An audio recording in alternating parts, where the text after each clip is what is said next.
데살로니가 전서 3장 1절, 2절 말씀 다 같이 한 목소리로 받들도록 하겠습니다. 이러므로 우리가 참다 못하여 우리만 아덴에 머물기를 좋게 생각하고 우리 형제 곧 그리스도의 복음을 전하는 하나님의 일꾼인 디모데를 보내노니 이는 너희를 굳건하게 하고 너희 믿음에 대하여 위로함으로. 아멘. 사도 바울은 이 이별의 기쁨에 대해서 이야기를 하고 있습니다. 이별의 기쁨이란 말이 이렇게 모순되는 말처럼 보이지만 실제로 사도 바울은 우리만 홀로 아덴에 남겨지기를 기뻐한다. 좋게 생각한다는 말은 말 그대로 이게 기뻐한다. 그리고 결단한다. 그런 의미입니다. 이게 어떻게 이렇게 말할 수가 있느냐? 어떻게 이별의 기쁨을 이야기할 수 있느냐? 이것이 바로 또한 성령의 기쁨입니다.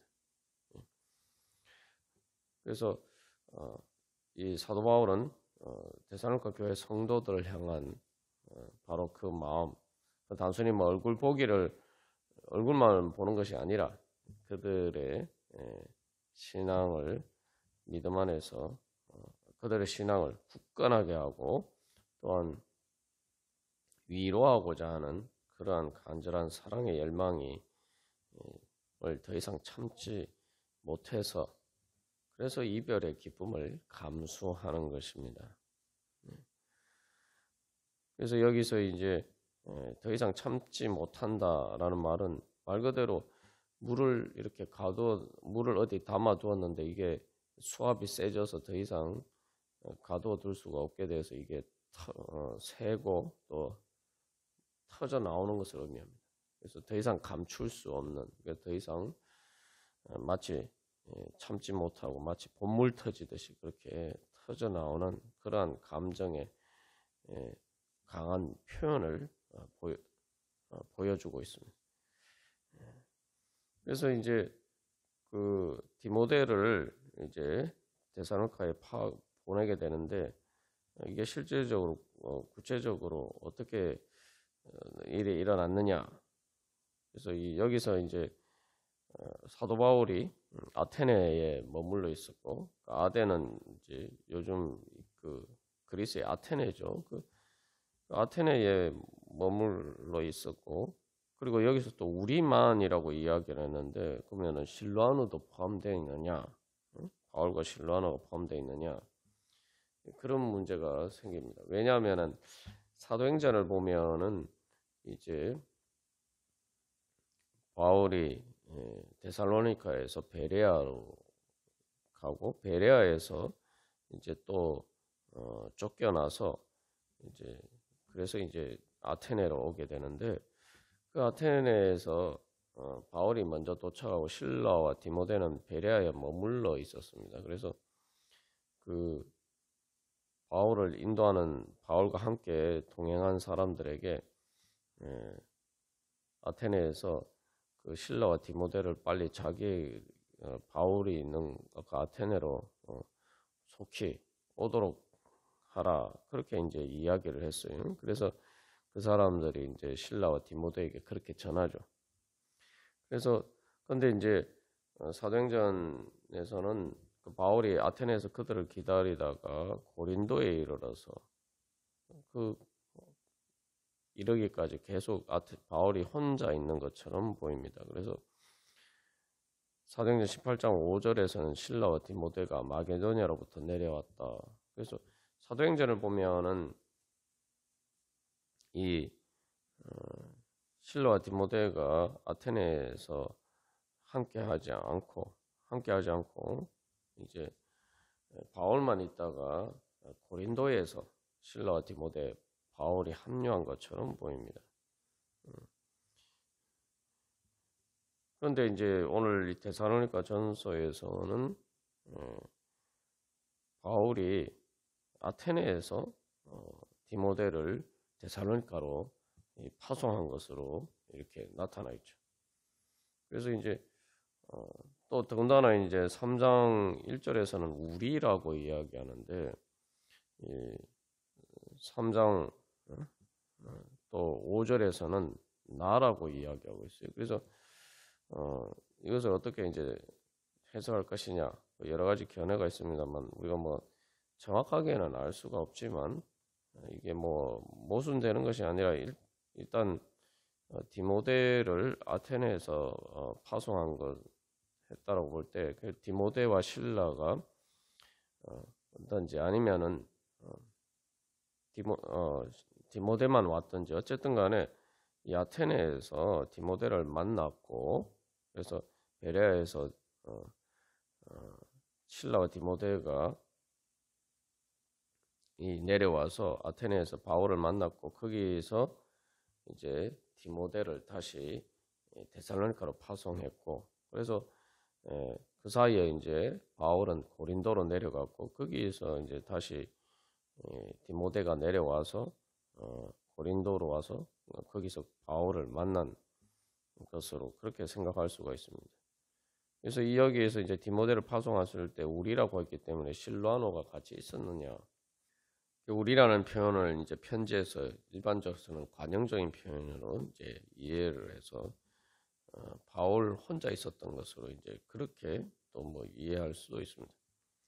그래서 아마 이제 디모데는 아테네에서 데살로니가로 보내고 실로아노는 또한 이 마케도니아의 다른 지역인 또 베레아 또는 빌립보로 이렇게 다시 파송을 한 것처럼 보입니다. 그래서 이제 결국 실라와 디모데가 이후에 다시 고린도로 내려와서 고린도에서 바울과 이렇게 합류하는 것으로 볼 수가 있습니다.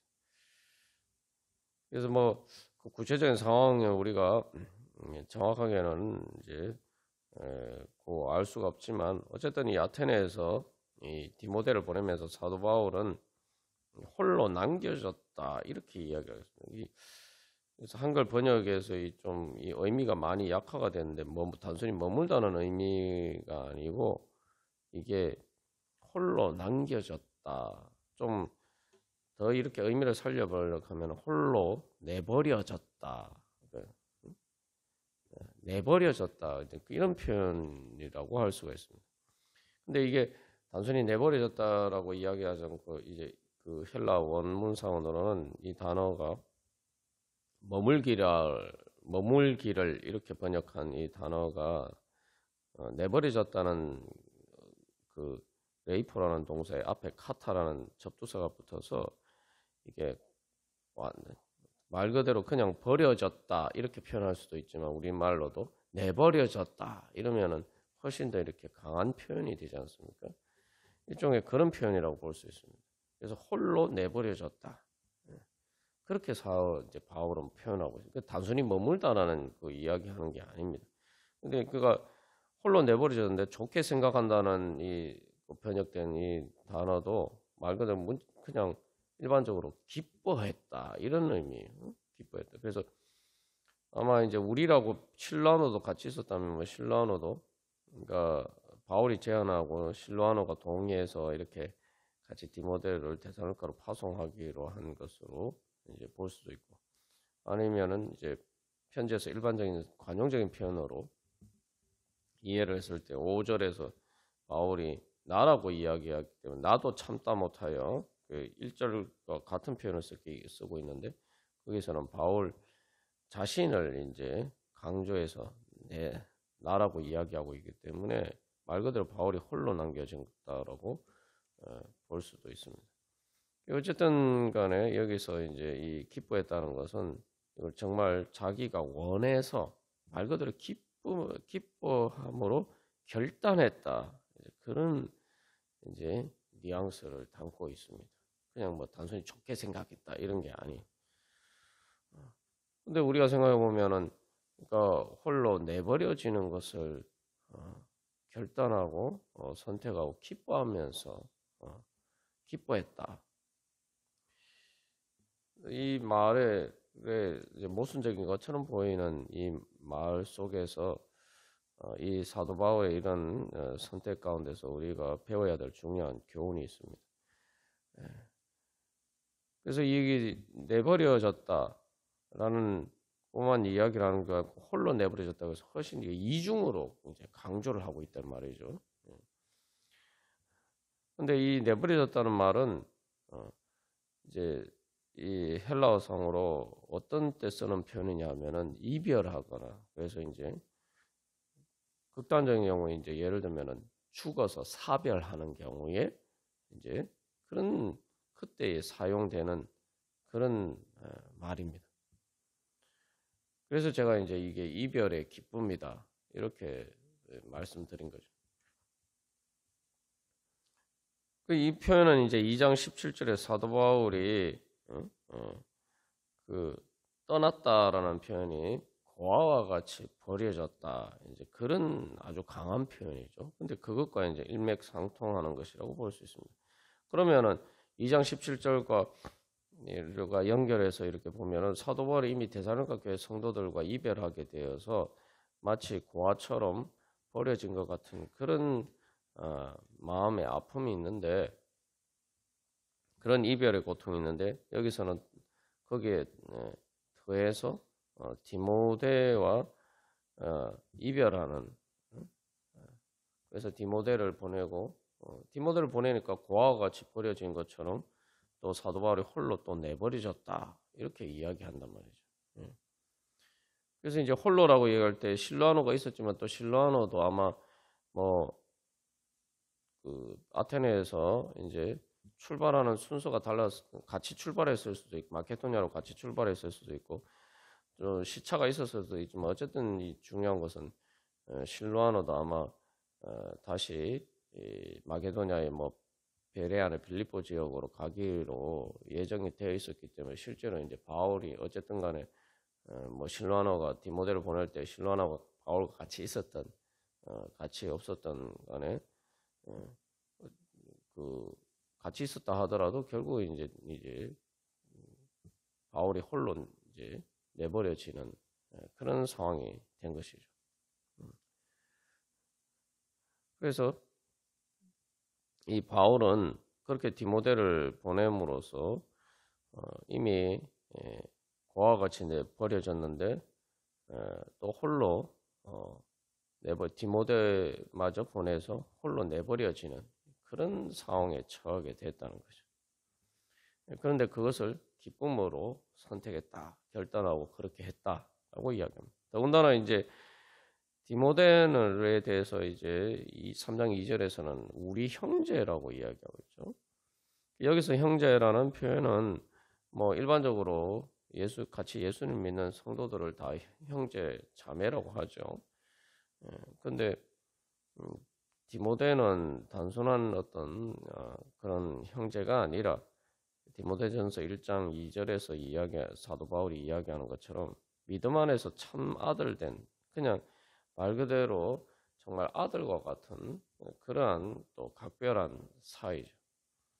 더군다나 또 이 하나님의 일꾼으로서 그 사도 바울의 사역을 위해서 옆에서 이렇게 함께 하는데 그래서 중요한 역할을 했습니다. 그래서 그냥 단순히 바울의 동역자가 아니고 하나님의 일꾼, 여기도 일꾼이라고 번역되는데 사실 이제 원문상 여러 가지 이제 사본상 증거들을 보면은 동역자라고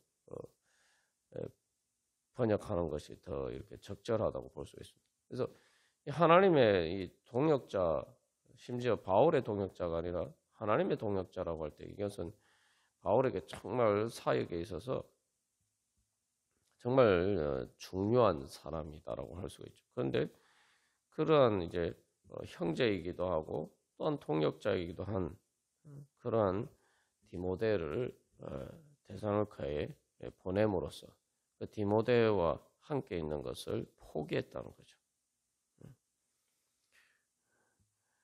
이게 이제 뭐 이런 상황에서 이제 결국 한마디로 말하면은 데살로니가 교회 성도들을 생각하는 그 마음, 그들을 향한 사랑의 열정, 그들의 신앙이 굳건해지는 바로 그들의 신앙의 필요에 대한 사도 바울의 그러한 소망이 그러한 이별의 기쁨을 감수하도록, 오히려 감수하는 정도가 아니라 기뻐하도록 만들었다는 거죠.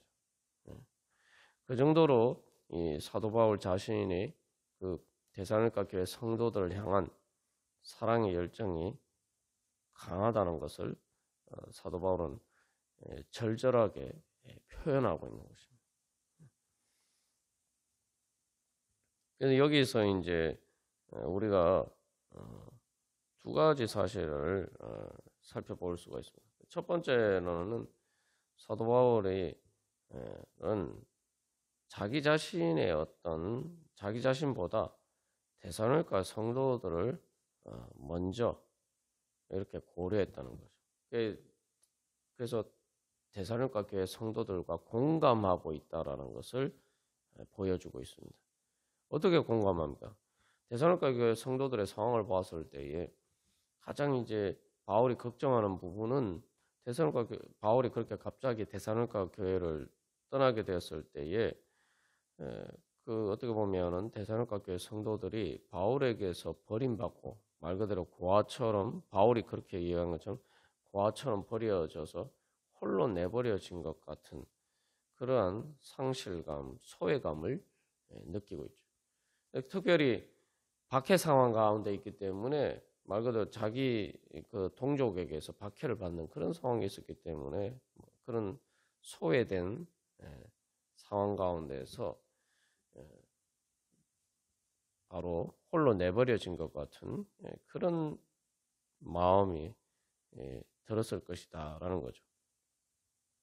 그러니까 거기에 대해서 사도 바울은 나도 너희들과 같은 마음이다. 너희들과 이별하게 되어서 고아와 같이 버려진 것처럼 그렇게 마음이 아프고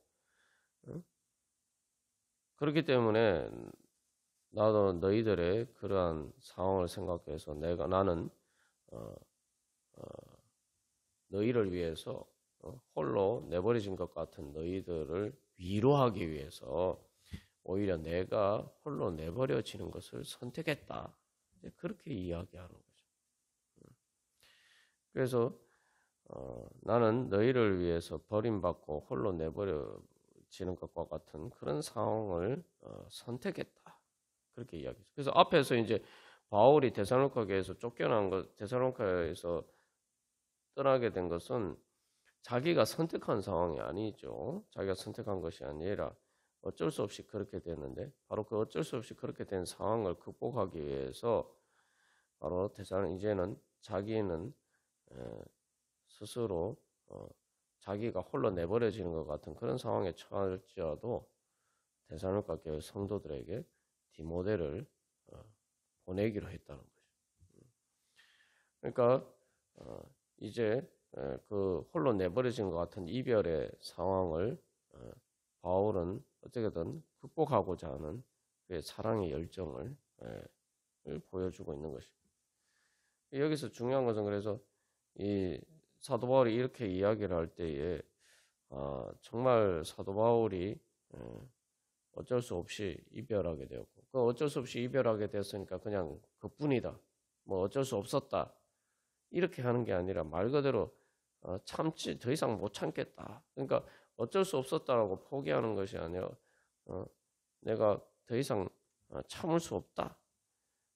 오히려 그러한 상황을 이렇게 극복하고자 하는 그래서 이별의 그러한 고통을 극복하기 위해서 사도 바울이 얼마나 노력하고 있느냐 그 사랑의 열정을 보여준 것입니다. 다시 말하면은 사도 바울이 데살로니가 교회 성도들을 향한 마음 어쩔 수 없이 이별하게 되었지만 그러나 그것이 자기 마음이 아니고 정말 얼마나 그 데살로니가 교회 성도들을 향한 그런 사랑의 열정을 가지고 있느냐를 보여주기 위해서 내가 무엇을 할 수 있을까?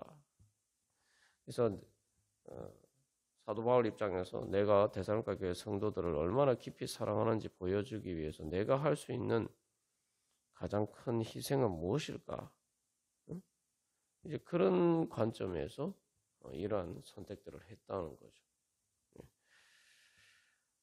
그래서 우리가 어제도 나누었습니다만 이런 상황이 이제 하나님께서 예수님을 우리를 위해서 이 땅에 보내신 그래서 십자가에서 하나님과 아버지와 그 성자 하나님이신 예수님께서 이렇게 단절되는 그런 고통을 하나님께서는 감수하셨다.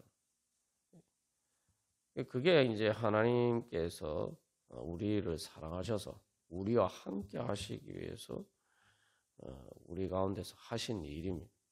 사도 바울도 똑같이 이제 그런 모습을 보여주고 있죠. 그래서 여기서 사도 바울이 보여주는 것처럼 또 하나님의 마음을 따라서 예수 그리스도의 그 마음을 따라서 보여주는 것처럼 이제 우리도 이제 정말 무엇을 위해서 우리가 살아가느냐. 우리 안에 정말 그래서 우리의 자신에게 적용했을 때에 내 사랑의 열정이 얼마나 내가 어떤 것에 대해서 그런 사랑의 열정을 가지고 있냐. 더 이상 참지 못할 정말 참을 수 없는 그러한 내 감정의 가장 큰 부분을 차지하는 것은 무엇인가? 내가 무엇 때문에 더 이상 못 참겠다. 그렇게 내 감정을 움직이는 것인가? 그랬을 때 결국 내가 사랑하기 때문에 내가 하나님을 사랑하고 또 주님 안에서 성도들과 사람들을 사랑하기 때문에 내가 더 이상 참지 못하고 참을 수 없어서 내가 어떻게 내 사랑을 표현할 것인가. 우리가 그런 관점에서 살아가고 있다면 바로 하나님의 마음을 더 깨달아 알고 또 우리가 이해할 수가 있을 것입니다. 그리고 또한 그럴 때에 우리가 하나님의 그 사랑의 은혜 가운데 함께 참여하고 또 그 사랑을 깨달아 알고 또 더 충만히 경험하는 그러한 은혜의 기회가 될 줄로 믿습니다. 우리가 다시 한번 이 바울의 경우를 통해서 하나님께서 우리를 향하신 마음이 어떠한 마음인가 또 그런 마음을 바라보면서 이제 우리는 어떻게 주님과 같은 마음으로 그렇게 주님의 은혜 가운데 살아갈 것인가.